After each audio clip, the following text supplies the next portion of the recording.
Hi everyone, this is Vineet Tiwari. मैं JW और NEET के बच्चों को फिजिक्स पढ़ाता हूँ। मैं एक फिजिक्स एजुकेटर हूँ और मैं इस वीडियो के थ्रू आपको मैकेनिक्स पढ़ाना चाहता हूँ। जो भी बच्चे, ये वीडियो मैं उन बच्चों को ध्यान में रख के बना रहा हूँ जो कि थ्योरी पढ़ने के बाद, कोचिंग अटेंड करने के बाद भी न्यूमेरिकल्स नहीं लगा पाते हैं। इसके अलावा अगर आप गेट या फिर ईएससी के प्रिपरेशन कर रहे हैं और आपसे न्यूमेरिकल्स नहीं बनते, फॉर एग्जाम्पल अगर आप मैकेनिकल ब्रांच के हैं या फिर सिविल ब्रांच के हैं जिससे न्यूमेरिकल्स नहीं आते, तो उनको भी मैं रिकमेंड करूंगा कि एटलीस्ट ये मैकेनिक्स वाला सेगमेंट देखें। इसके बाद मैं मैकेनिकल इंजीनियरिंग के लिए एक अलग चैनल बनाऊंगा, ठीक। तो मैकेनिक्स क्या है दोस्तों कि हर जगह पे अप्लाई होता है। अगर आपसे मैकेनिक्स बनती है तो थर्मोडायनेमिक्स आएगी, एफएम आएगी, और अगर ये नहीं आता तो शायद आपसे सोमी नहीं बने और मशीन डिजाइन वगैरह भी ना बने, ठीक।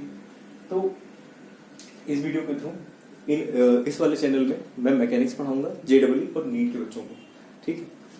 तो जो पहला चैप्टर मैं आपसे आज डिस्कस करूंगा वो है NLM, that is Newton's laws of motion, ठीक। अच्छा, मैं ये मान के चल रहा हूँ कि आप लोग बेसिक चीजें जानते हैं, जैसे कि एक्सेलरेशन क्या होता है, वेलोसिटी क्या होता है, मास क्या होता है और फोर्स क्या होता है। उसके बाद मैं केवल आपको एक ग्लिम्स दूंगा और हम टारगेट करेंगे कि कैसे न्यूमेरिकल्स बनाएं, ठीक है। जैसे मैंने आपसे बताया भी है, मैं उन बच्चों को ध्यान में रख के ये लेक्चर्स बना रहा हूँ जिनसे न्यूमेरिकल्स नहीं बनते हैं। एक मिनट में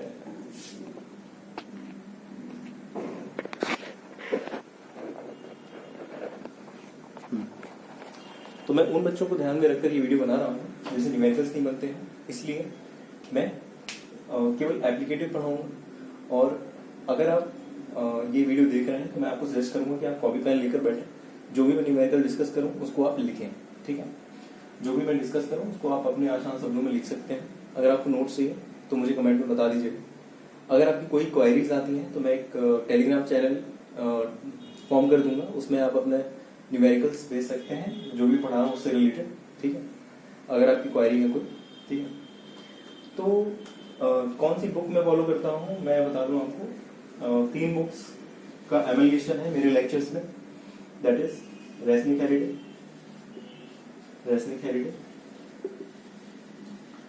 ये फिजिक्स की एक बुक है, काफी स्टैंडर्ड बुक है।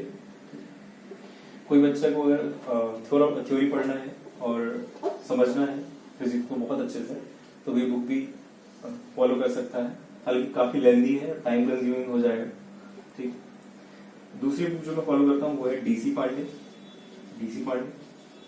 ठीक। और आई.ई. इरडोव का, ये एक रशियन मैथमेटिशियन रहे हैं और लेक्चरर रहे हैं। उन्होंने एक बुक लिखी थी जो कि काफी फेमस है, प्रॉब्लम्स इन फिजिक्स, लेकिन ये उसके उनकी एक थ्योरी बुक भी है, ठीक है। तो उसकी इन 3 बुक्स का मैं एमलगेशन अपने लेक्चर्स में डालता हूँ। तो आप ये मान के चलिए कि जेडब्ल्यू एडवांस तक का जो यहाँ पे न्यूमेरिकल है वो मैं आपको लगवा दूंगा, ठीक। नाउ पहला चैप्टर हमने बोला न्यूटन्स लॉज ऑफ मोशन। अच्छा दोस्तों, फोर्स हम जनरली एनकाउंटर करेंगे अपनी फिजिक्स में, खासकर जेडब्ल्यू नीट की फिजिक्स में, वो 3 प्रकार के हैं, ठीक। वो 3 फोर्सेस हैं।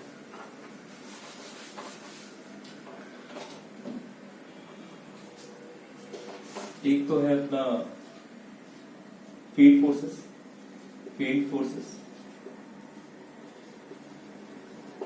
Second is contact forces, and third is attachment to another body, attachment with another body।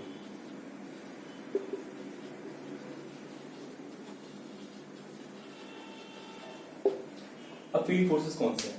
For example gravitation एक फील्ड फोर्स है। 2 चार्जेस के बीच का फोर्स एक फील्ड फोर्स है। इलेक्ट्रोस्टैटिक फोर्स वो एक फील्ड फोर्स होता है, ठीक। कॉन्टैक्ट फोर्सेस, अच्छा दोस्तों क्या होता है कि जनरली हम अगर कोई 2 सरफेस एक दूसरे के करीब है तो उनके बीच के जो सरफेसेस है ना, उनके जो सरफेशियल एटम्स हैं, उन सरफेस के जो सबसे बाहर के एटम्स हैं वो एक दूसरे से इंटरेक्ट करते हैं, उनके अंदर के जो इलेक्ट्रॉन्स हैं वो एक दूसरे से ऐसे इंटरेक्ट करते हैं कि दो प्रकार के फोर्स निकल आते हैं। एक तो होता है नॉर्मल रिएक्शन, अगर आप किसी सरफेस को बहुत करीब ले जाओगे तो जैसे मैं अपने हाथों को पास में ले जा रहा हूँ और बहुत ज़्यादा प्रेस कर रहा हूँ तो दोनों हाथ एक फोर्स एक्सपीरियंस कर रहे हैं जो कि है नॉर्मल रिएक्शन, जो कि इलेक्ट्रोस्टैटिक फोर्स है। और अगर मैं इसको एक दूसरे से स्लाइड करवाऊँ तो एक फ्रिक्शन लगेगा, ठीक है। तो फ्रिक्शन क्या है, ये भी एक इलेक्ट्रोस्टैटिक फोर्स है, वो कैसे वो मैं डिस्कस करूंगा, ठीक है। तो यहाँ पे एक नॉर्मल रिएक्शन और फ्रिक्शन, इनको बोला जाता है कॉन्टैक्ट फोर्सेस। इसके अलावा attachment with another body, for example कोई स्ट्रिंग है, स्ट्रिंग से ये मास ब्लॉक है, ये अटैच्ड है, ये आपने फोर्स लगाया हुआ है, ये टेंशन के थ्रू जा रहा है, तो ये एक प्रकार का अटैचमेंट विद अनदर बॉडी वाला फोर्स है, ठीक है। इसके अलावा आप स्प्रिंग से कोई अगर मास कनेक्टेड है, ठीक है, और वो ऑसिलेट कर रहा है जैसा कि जनरली हम एसएचएम वगैरह में देखते हैं, तो ये भी अटैचमेंट विद अनदर बॉडी वाला फोर्स है। अच्छा, मैं ये मान के चल रहा हूँ कि आपको बेसिक प्रिंसिपल्स पता है, फॉर एग्जांपल बेसिक डेफिनेशंस पता है, जैसे कि एक्सेलरेशन क्या होता है, वेलोसिटी क्या होता है, ठीक है। अगर आप कम से कम 11th क्लास के स्टूडेंट्स हैं, ठीक है। आई होप ये बात आपको क्लियर होगी। अच्छा, एनएलएम में यानी कि न्यूटन्स लॉज ऑफ मोशन में जो एक सबसे इंपॉर्टेंट पार्ट आता है वो है free body diagram. Free body diagram, ठीक। फ्री बॉडी डायग्राम ही एक ऐसा कॉन्सेप्ट है जिसके थ्रू ज्यादातर सवाल बनते हैं, ठीक है। अगर आपको कोई भी सवाल समझ में नहीं आता, जो पहला आप स्टेप आप लेते हो तो वो है किसी भी बॉडी का फ्री बॉडी डायग्राम बनाना। अभी फ्री बॉडी डायग्राम यानी कि एफबीडी है क्या? एफबीडी वो डायग्राम है जिसमें आप किसी भी बॉडी को रेस्ट ऑफ द सिस्टम से अलग करके देखते हैं और उसमें लगने वाले एक्सटर्नल फोर्सेस को दिखाते हैं, ठीक है। फॉर एग्जांपल ये एक सीलिंग से मैं एक स्ट्रिंग अटैच करता हूं मास m पे, और मैंने ये बोल दिया कि ये मास रेस्ट पे है, ठीक। तो इसमें क्या लग रहा है दोस्तों, देखिए m, अगर मैं इसका फ्री बॉडी डायग्राम बनाऊं m का, तो मैं यहाँ पे जितने भी एक्सटर्नल फोर्सेस लग रहे हैं मैंने इसको सिस्टम से अलग किया, फिर उसमें एक्सटर्नल फोर्सेस जो लग रहे हैं वो दिखाया, ठीक है। अब कौन से एक्सटर्नल फोर्स लग रहे हैं, एक तो लग रहा है इसमें mg और एक लग रहा है टेंशन। तो ये बन गया इसका क्या नाम से मास का फ्री बॉडी डायग्राम। अब अगर मैं सीलिंग का फ्री बॉडी डायग्राम बनाऊं तो इस केस में सीलिंग का एक्सटर्नल फोर्स कौन सा लग रहा है, टेंशन। एक इसका वेट भी लग रहा होगा, ठीक। तो मैं इसको वेट बना सकता हूँ सीलिंग, और ये बन गया सीलिंग का एफबीडी। अब अगर मैं स्ट्रिंग का एफबीडी बनाऊं तो ये देखिए स्ट्रिंग का एफबीडी मैं बनाता हूं। स्ट्रिंग को मैंने सिस्टम से अलग किया सबसे पहले, और इस पॉइंट पे मैं क्या देखता हूं, एक फोर्स लग रहा होगा जो कि टेंशन के बराबर होगा ऑब्वियसली, ठीक। ये ऊपर की ओर गया, और इस पॉइंट पे यहाँ के एटम्स स्ट्रिंग को खींच रहे होंगे नीचे की ओर, तो एक ये लग गया टी, तो ये स्ट्रिंग का एफबीडी बन गया। आई होप आपको समझ में आया होगा कि एफबीडी कैसे बनते हैं, ठीक है।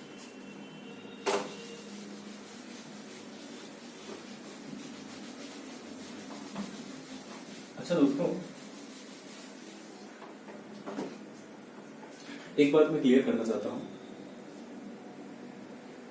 Newton second law of motion क्या कहता है कि जितने भी एक्सटर्नल फोर्स, अभी न्यूटन सेकंड लॉ जो है, न्यूटन की जितने भी लॉ है हम उसको डिटेल में डिस्कस करेंगे, लेकिन अभी के लिए आप इतना समझ लीजिए कि न्यूटन सेकंड लॉ क्या कहता है, लॉ ऑफ मोशन क्या कहता है, F net equals to M E. ये एक्सेलरेशन है, ये मास है बॉडी का, और यहाँ पे ये क्या है, एफ नेट क्या है, एफ नेट वेक्टर ये किसी भी जो ये मास m है ना, इस पे लगने वाले नेट फोर्सेस का, ये नेट फोर्स है, इस पे लगने वाला नेट फोर्स, यानी कि इसमें जितने भी फोर्सेस लग रहे हैं उसका वेक्टर सम। ठीक है, ये बात आप याद रखिएगा कि कोई भी बॉडी जिसका एक्सेलरेशन a है उस पे लगने वाला नेट फोर्स यानी कि vector sum of all force is equals to mass times its acceleration. और फोर्स कैसी क्वांटिटी है? वेक्टर क्वांटिटी है। अच्छा, मेरा रूम हाईवे के बाजू में है, इसलिए हो सकता है कि थोड़े से डिस्टर्बेंस आए और आपको नॉइज सुनाई दे, तो उसको आप प्लीज इग्नोर कीजिएगा। ठीक, तो ये इक्वेशन जो छोटा, ये सिंपल से दिखने वाली इक्वेशंस बड़े काम की है। ठीक है, इससे आगे बहुत से सवाल हम हल कर पाएंगे। ठीक, ये इसको आप बिल्कुल हमेशा ध्यान रखिएगा। ठीक, अब हम एक करेंगे एक छोटा सा सवाल, इसके थ्रू आपको इस इक्वेशन का सिग्निफिकेंस समझ में आएगा। ठीक है, देखिए 3 ब्लॉक्स रखे हुए हैं, एक 6 kg का, एक 2 kg का और एक लेफ्ट से 3 kg का।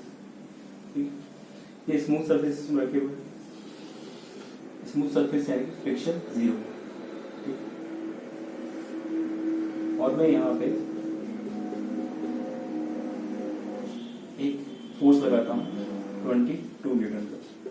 ठीक, अब एक बात याद रखिएगा दोस्तों, किसी भी सिस्टम ऑफ बॉडीज या फिर सिस्टम ऑफ पार्टिकल्स या फिर एक बॉडी जिसका एक्सेलरेशन सेम हो, जिसमें हर एक पार्टिकल का एक्सेलरेशन सेम हो, उसको मैं सिस्टम ले सकता हूँ। सिस्टम क्या है? कलेक्शन ऑफ पार्टिकल्स और एटम्स अंडर कंसिडरेशन, आप ऐसे समझिए। तो यहाँ पे मैं देखूंगा कि इन तीनों का एक्सेलरेशन सेम होगा क्योंकि एक साथ घूमेंगे, एक साथ आगे जाएंगे ये बॉडीज। ठीक, तो मैं क्या लिख सकता हूँ, इस पूरे को क्या देख सकता हूँ, सिस्टम मान सकता हूँ। ठीक, अब मैंने क्या बोला था दोस्तों, F vector is equals to mass time acceleration vector. ठीक, अब इस इक्वेशन को आप लिख सकते हो एक्स एक्सिस। देखिए जेडब्ल्यू और नीट लेवल पे हम जितने भी फोर्सेस हम कंसीडर करेंगे वो most of the times 2 dimensional होंगे, यानी कि एक्स वाई प्लेन पे लाई करेंगे। ठीक, हॉरिजॉन्टल के अलोंग जनरली लिया जाता है एक्स एक्सिस, वर्टिकल के अलोंग लिया जाता है वाई एक्सिस। ठीक, अब देखिए इस इक्वेशन को मैं 2 फॉर्म में लिख सकता हूँ, या फिर ये कह लीजिए इसके 2 कंपोनेंट्स हैं। F X equals to M A X, यानी कि हॉरिजॉन्टल डायरेक्शन में लगने वाला जो फोर्स है उस पे जो उसकी वैल्यू कितनी होगी, मास time acceleration in the horizontal direction. और वर्टिकल डायरेक्शन पे मैं इसे लिख सकता हूँ मास time acceleration in vertical direction. तो इस केस में दोस्तों क्या है, अगर आप इन बॉडीज को देखें तो इनमें 2 फोर्स लग रहे हैं। एक तो लग रहा है इसकी वेट, ठीक है, जो नीचे की ओर खींच रहे होंगे वेट को, इन मासेस को, और दूसरा लग रहा है क्या, नॉर्मल रिएक्शन हर एक पॉइंट पे। अब क्योंकि इन बॉडीज का वर्टिकल डायरेक्शन में कोई मोशन नहीं है, यानी कि ए वाई 0 है, इसलिए net normal force in upward direction minus net weight of this body of this blocks is equals to 0। तो मैं n तो ले सकता हूँ m net into G, m net into G. हालांकि इस इक्वेशन का यहाँ पे कोई मतलब नहीं है, मैं ये क्यों बता रहा हूँ, अगर आपको नॉर्मल रिएक्शन कभी निकालना पड़ जाए तो आप कैसे निकालेंगे। ठीक,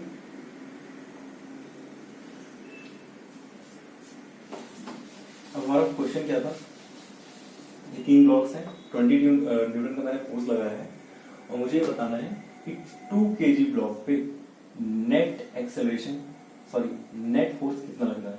ठीक है, नेट फोर्स कितना लग रहा है। अब देखिए दोस्तों,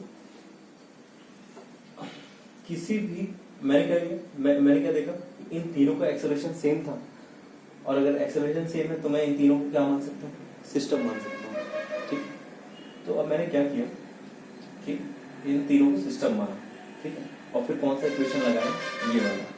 अब देखिए दोस्तों, इस सिस्टम में हॉरिजॉन्टल डायरेक्शन में केवल एक फोर्स लग रहा है, that is 22 Newton around right. Okay, तो 22 ये वाला इक्वेशन मैं लिख रहा हूँ, ठीक है। 22 newton is equal to mass. अब इस सिस्टम का मास कितना है, 2 kg plus 6 kg plus 3 kg is equal to 11 kg। और एक्सेलरेशन कितना हो जाएगा वो मुझे निकालना पड़ेगा, ठीक है। मैं लेट से इसको ax कहता हूँ, हॉरिजॉन्टल डायरेक्शन में जितना एक्सेलरेशन है उसको मैं ax कह रहा हूँ। तो यहाँ से मेरा ax कितना आ जाएगा, 2 मीटर पर सेकेंड स्क्वायर। सिंपली इसको मैं इस साइड ले गया, ठीक है। अब देखिए दोस्तों, मैंने क्या बोला था, F net equals to M times A vector, ठीक। तो जो 2 kg वाला ब्लॉक है इसमें नेट फोर्स कितना होगा, F net 2 kg equals to mass time, और मास कितना होगा 2 kg वाले का, obviously 2 kg, mass time its own acceleration. अब मैं क्या देखा, एक्सेलरेशन कितना है सिस्टम का, 2 मीटर पर सेकेंड स्क्वायर, और हर एक बॉडी एक ही एक्सेलरेशन से आगे जा रही है। तो मैं क्या लिख दूंगा यहाँ पे, इंटू 2 मीटर पर सेकेंड स्क्वायर, ठीक है। तो इसका नेट फोर्स कितना आ जाएगा, 4 न्यूटन। देखने में सवाल आपको बहुत सिंपल लग रहा होगा, लेकिन ऐसे ही सिंपल सवाल से आने वाले बहुत से न्यूमेरिकल्स हम सॉल्व करेंगे, ठीक है। बहुत अच्छे लेवल के न्यूमेरिकल्स इन्हीं छोटे कॉन्सेप्ट से सॉल्व होंगे। फिजिक्स में आपको मोस्ट ऑफ द टाइम्स कुछ याद नहीं रखना होता है apart from basic concepts, okay. I hope ये सवाल आपको समझ में आया होगा। अब हम आगे बढ़ेंगे दोस्तों।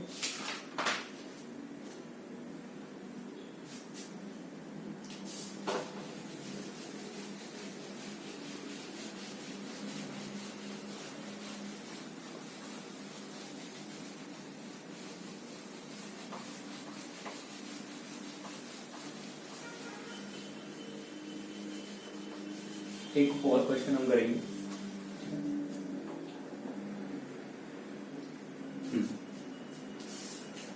एक ब्लॉक है मास m का, और वो 2 स्ट्रिंग से अटैच है। एक स्ट्रिंग है लेट्स से AB और एक स्ट्रिंग CD, ठीक। और ये एंगल थीटा है हॉरिजॉन्टल से, ठीक। अब मुझे ये बताना है कि AB में कितना टेंशन है, TAB निकालना मुझे, और CD में कितना टेंशन है, CD निकालना है मुझे, ठीक। ये एंगल कितना है, थीटा, ठीक, CD, ठीक। अब मैं क्या करूंगा, मुझे सवाल में कुछ नहीं समझ में आ रहा। सबसे पहले तो मुझे घबराना बिल्कुल नहीं है, ठीक। और मैं क्या बनाऊंगा, मैंने क्या बोला था, अगर आप कोई सवाल नहीं समझ में आ रहा है सबसे पहले बनाइए FBD, ठीक है। आई होप ये सारे फॉन्ट क्लियर होंगे। मैं कोशिश करूंगा कि आप फॉन्ट थोड़े बड़े बना दूं, ठीक। मास M का मैंने बनाया FBD। इसमें 3 फोर्सेस लग रहे हैं, एक तो TCD, एक तो TAB और एक इसका वेट, ठीक। तो FBD बनाने के लिए मैंने क्या किया, मास को अलग बनाया, ठीक है। मास को सिस्टम से अलग करके बनाया, और फिर क्या किया, 3 फोर्सेस लगाए। एक तो mg, TCD, TCD,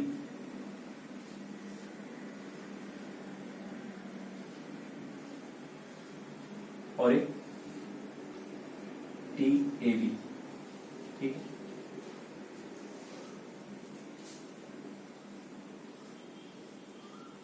ठीक, ये क्या हो गया, मास M का FBD। अब देखिए दोस्तों, मैंने क्या बोला था, वही इक्वेशन, वही सिंपल सा इक्वेशन हर जगह अप्लाई होगा। और वो इक्वेशन कौन सा है, F net vector equals to MA vector. इसको मैं क्या लिख सकता हूँ, Fx इज इक्वल्स टू, यानी कि फोर्स का x component mass time acceleration of x component of acceleration, ठीक। और ऐसे ही मैं लिख सकता हूँ Fy equals to MAy।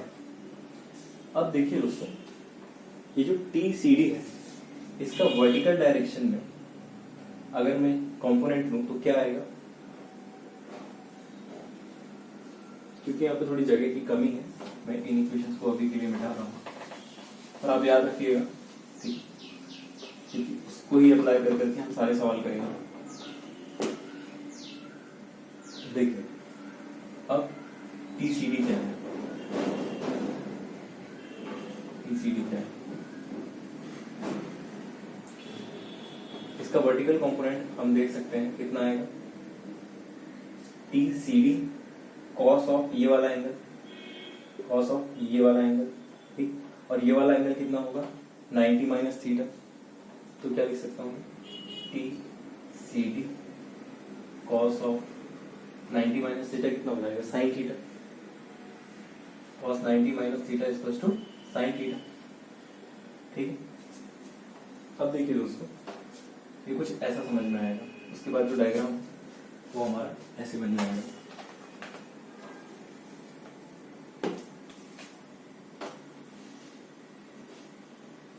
T C D sine theta ठीक। अब देखिए मास का एक्सेलरेशन 0 है, यानी मास रेस्ट पे है, तो मैं लिख सकता हूं A X is equal to 0 and A Y is equal to 0 ठीक। और नेट सम मैं निकालूंगा कौन से डायरेक्शंस में, वर्टिकल डायरेक्शन में और हॉरिजॉन्टल डायरेक्शन में ठीक है। अब मुझे बताइए कि इसका हॉरिजॉन्टल कंपोनेंट कितना आएगा, ऑब्वियसली वो कितना होगा T C D cos of theta, क्योंकि ये वाला एंगल कितना है हॉरिजॉन्टल से थीटा, तो टी कॉस ऑफ थीटा। अच्छा कंपोनेंट कैसे निकालते हैं वो मैं आपको अभी समझा दूंगा ठीक, जिनको नहीं समझ में आया उनके लिए ठीक। तो T C D vertical direction में मैं क्या करूंगा, अगर फोर्सेस का सम करूं और अराउंड अपवर्ड्स में क्या लूं प्लस लूं और नीचे वाले डायरेक्शन को मैं माइनस ले लूं, तो मैं क्या लिख सकता हूं T C D sine theta minus M G is equal to mass time acceleration in the Y axis, और ए वाई कितना है 0 क्योंकि बॉडी रेस्ट पे, तो मैं क्या लिख सकता हूँ 0 ठीक है।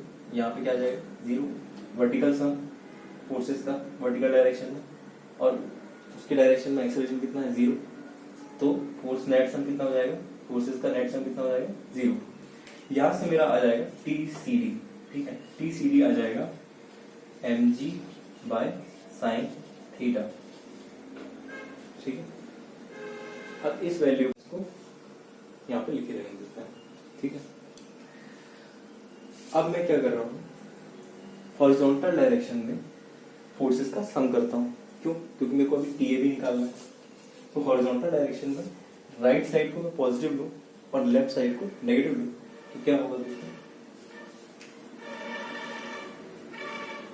T C D cos of theta minus T A B ठीक है। ये मैं केवल सम करने के लिए दिखा रहा हूँ, यहाँ पे एम जी भी होना चाहिए और टी सी साइन थीटा भी होना चाहिए ठीक है। इसको मैं सम करूँ तो क्या आएगा T C D cos of theta minus T A B is equal to mass of the block and its acceleration along X axis, लेकिन मैंने क्या देखा A X is equal to 0, तो यहाँ से सीधा सीधा क्या आ जाएगा T C D is equal to T A B upon cos theta, sorry T A B, मुझे यहाँ पे टी ए बी लिखा है, तो मैं क्या देख सकता हूँ T A B is equal to T C D cos theta, और टी सी डी की वैल्यू क्या है F G upon sine theta ठीक। तो यहाँ से क्या आ जाएगा T A B is equal to T C D cos theta upon sine theta, क्या हो जाएगा कॉट थीटा, तो ये वैल्यू आ जाएगी टी ए बी की। आई होप फॉन्ट्स आपको क्लियर होंगे ठीक है, क्योंकि यहाँ पे जगह कम है तो थोड़ा सा कंजेस्टेड हो जाता है। ठीक, अगर आपको कोई भी डाउट आ रहा है इन सब में तो मुझे कमेंट में बताएं, और मैं आने वाले समय पर टेलीग्राम चैनल फॉर्म कर दूंगा, उस पर बता सकते हैं।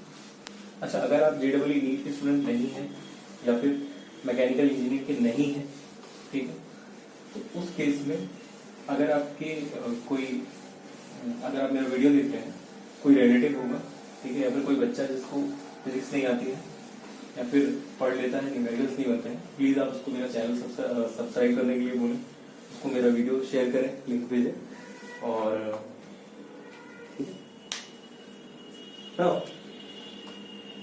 इक्विलिब्रियम क्या है?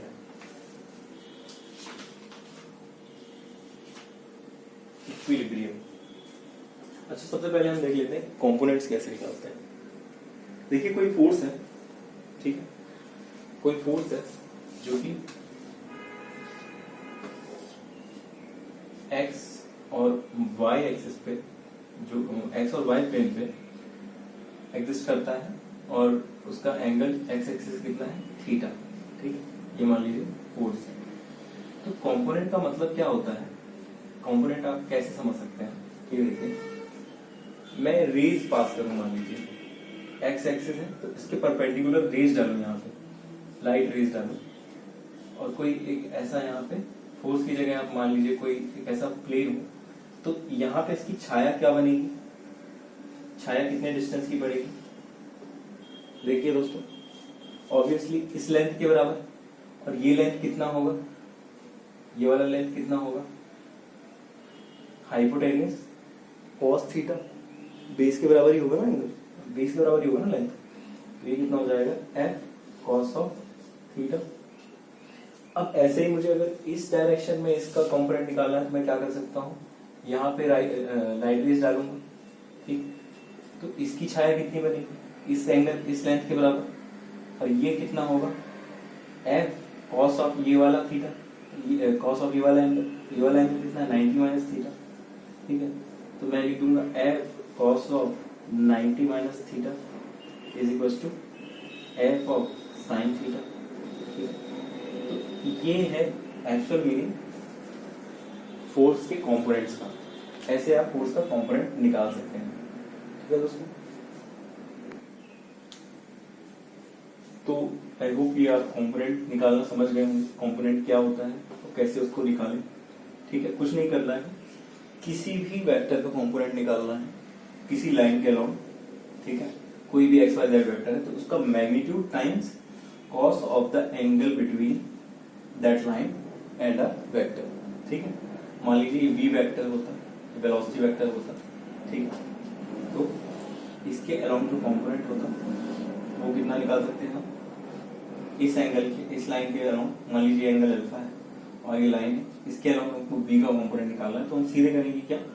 Magnitude of B that is ये, उसके बाद cos of the angle between R vector and the line along which component is asked. ठीक, कॉस ऑफ एल्फा। तो ये बात हमेशा याद रखिएगा। ठीक है, अब हम पढ़ने जा रहे हैं इक्विलिब्रियम। ठीक है दोस्तों,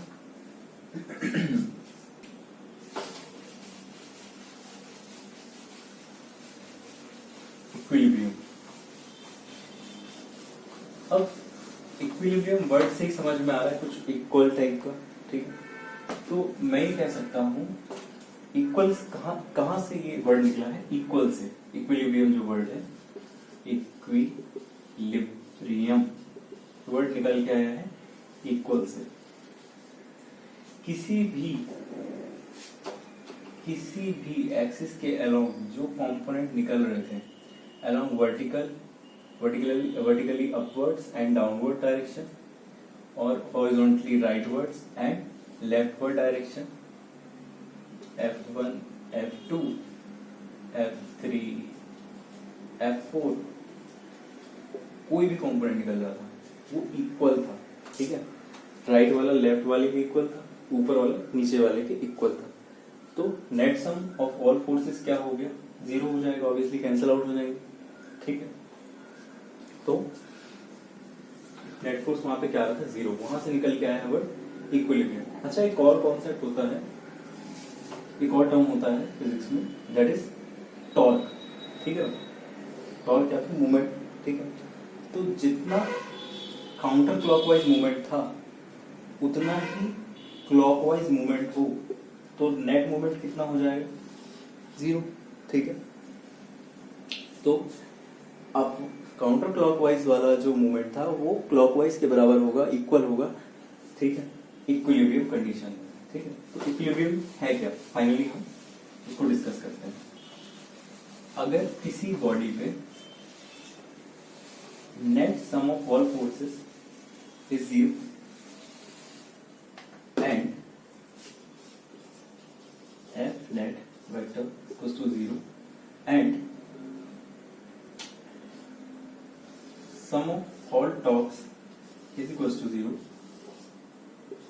टॉर्क यानी मूवमेंट। ठीक है, अगर ये दोनों 0 हैं तो मैं ये बोलूंगा कि बॉडी इक्विलिब्रियम में है।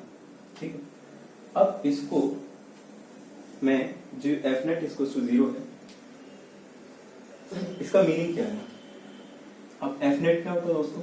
मैंने बताया था F net equals to mass time its acceleration. ठीक है, अब ये 0 है F net, ऑब्वियसली मुझे मास कोई दिया होगा किसी भी बॉडी का, तो उस केस में मैं क्या देख सकता हूँ? इसमें एक्सेलरेशन ही 0 होगा अगर if F net is equals to 0 है तो A इक्वल्स टू 0। ठीक है, अगर फोर्स 0 है इसका मतलब एक्सेलरेशन 0 है। ठीक है, ये टॉर्क वाला केस है, ये हम रोटेशनल बॉडी में, रोटेशनल मोशन में कंसीडर करेंगे।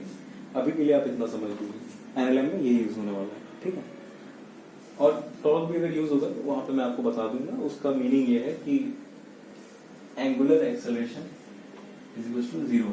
ठीक है, अभी अगर आपको ये समझ में नहीं आ रहा है तो आप इसको ज्यादा इस पे परेशान ना हो, आगे हम इसे डिस्कस करेंगे। ठीक है,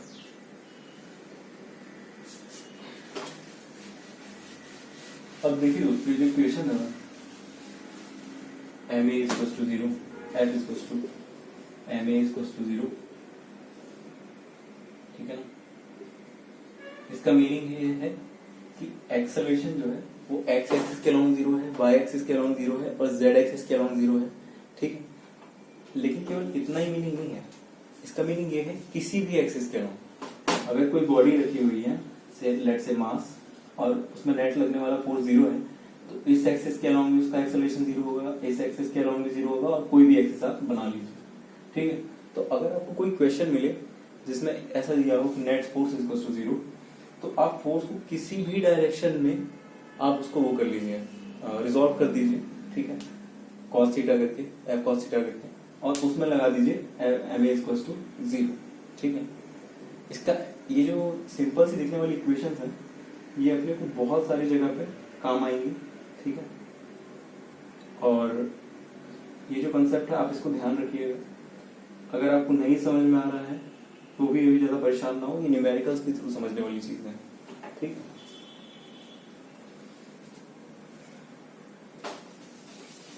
अब देखिए दोस्तों, ये जो इक्वेशन है f इक्वल्स टू ma, इसको मैं, इसमें एक्चुअली 3 इक्वेशंस हैं। एफ एक्स यानी कि एक्स एक्सिस के अलोंग जो एफ का कंपोनेंट है equals to M A X, F of Y component जो इसका है एक्स का एफ का, उसके अलोंग ऐसा कुछ हो जाएगा। यहाँ पे ए वाई क्या है? Acceleration along Y axis. ठीक है, और एफ जेड क्या है? M into A Z, acceleration along Z axis. ठीक है, अच्छा ये वीडियो लंबा हो रहा है, अभी ये बात याद रखिएगा कि ये जो तीनों इक्वेशंस हैं ये बहुत काम की है और आने वाली न्यूमेरिकल्स में काम आएंगी। ठीक है, तो इसको आप चाहें तो कहीं लिख भी सकते हैं अपने नोट्स में। ठीक है, अभी के लिए फिर मैं जब न्यूमेरिकल्स करवाऊंगा तो फिर इसका मीनिंग समझ में आएगा। ठीक,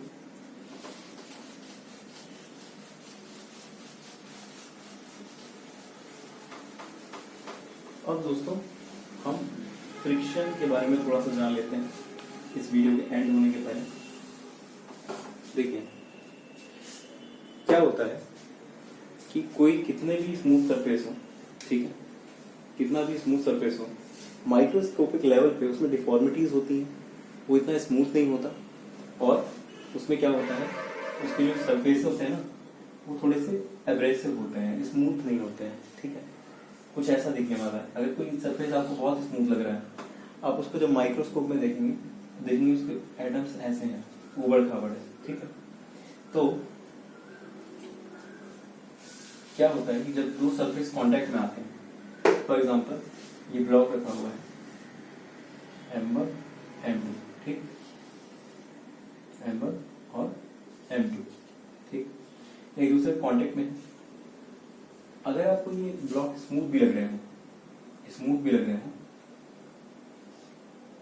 लेकिन अगर आप देखने में तो भले ही स्मूथ लग रहे हो, लेकिन अगर आप इस सरफेस को, इस कांटेक्ट एरिया को अगर आप माइक्रोस्कोपिक लेवल पे देखेंगे तो कुछ ऐसा दिखाई देगा, ठीक है। इन सरफेसेस के जो हाई पॉइंट्स होंगे ना, इस एरिया को मैं माइक्रोस्कोप से एनलार्ज करके आपको दिखा रहा हूँ, ठीक है। तो ये हाई पॉइंट्स होंगे, वो आपस में इंटरेक्ट करेंगे, आपस में एक दूसरे को टच कर लेंगे, और यहाँ पे हो जाएगा इन एटम्स के बीच इलेक्ट्रॉन ट्रांसफर। और जब भी इलेक्ट्रॉन ट्रांसफर होता है तो बॉन्ड्स फॉर्म हो जाते हैं, ठीक है। और एक बात और भी है, जब भी कोई दो सरफेस एक दूसरे के बहुत करीब जाएंगे तो उनके जो एटम्स है वो ऐसे इंटरेक्ट करेंगे कि उनके बीच के जो इलेक्ट्रॉन्स हैं वो एक दूसरे को रिपेल करेंगे, ठीक है, रिपल्शन फॉर्म होगा। तो यहाँ पे जो कॉन्टेक्ट सरफेस एरिया पे एक तो यहाँ पे फोर्स आ जाएगा नॉर्मल रिएक्शन, ठीक है, क्योंकि अगर आप इसको प्रेस कर रहे हैं, इसका वेट यहाँ पे, ठीक है ना। अब अगर मैं इसको इन बॉडीज को मूव करवाना चाहूँ, अब अगर यहाँ से मैं इसको खींचूं तो क्या होगा, एक दूसरे के रिलेटिव में मूव करवाना चाहूँ तो क्या होगा, मुझे ये बॉन्ड्स तोड़ने पड़ेंगे, तभी तो बॉडी मूव एक दूसरे के रिस्पेक्ट में घूम पाएंगे, एक दूसरे के रिस्पेक्ट में मूव कर पाएंगे।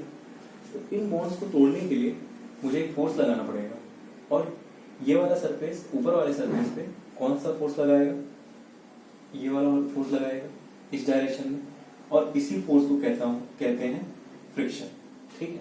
तो फ्रिक्शन बेसिकली क्या है, इलेक्ट्रोमैग्नेटिक फोर्स है। नॉर्मल रिएक्शन क्या है, इलेक्ट्रोमैग्नेटिक फोर्स है, ठीक है।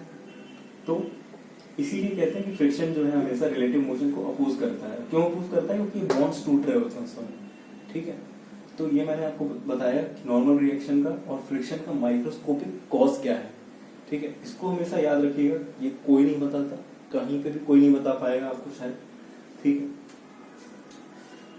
इसके आने वाले जो लेक्चर है उसमें हम देखेंगे कि लिमिटिंग फ्रिक्शन क्या है, ठीक है, और स्टैटिक फ्रिक्शन क्या है, और काइनेटिक फ्रिक्शन क्या है। अभी के लिए मैं इस लेक्चर को एंड कर रहा हूँ, ठीक है।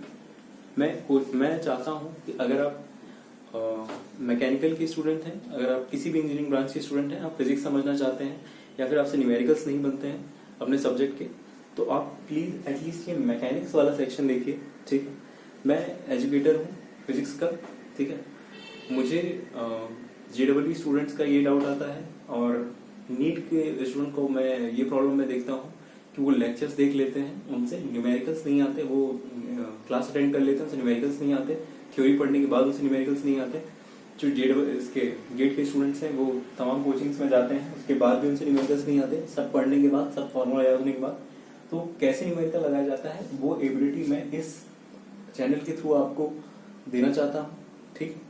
अगर एक बच्चा भी ये मेरे चैनल को देखकर न्यूमेरिकल समझ लेता है, मेरे लेक्चर्स को देख के न्यूमेरिकल लगाना उससे आ जाता है, तो मैं मानूंगा कि मेरा ये प्रयास सफल हो चुका है, ठीक।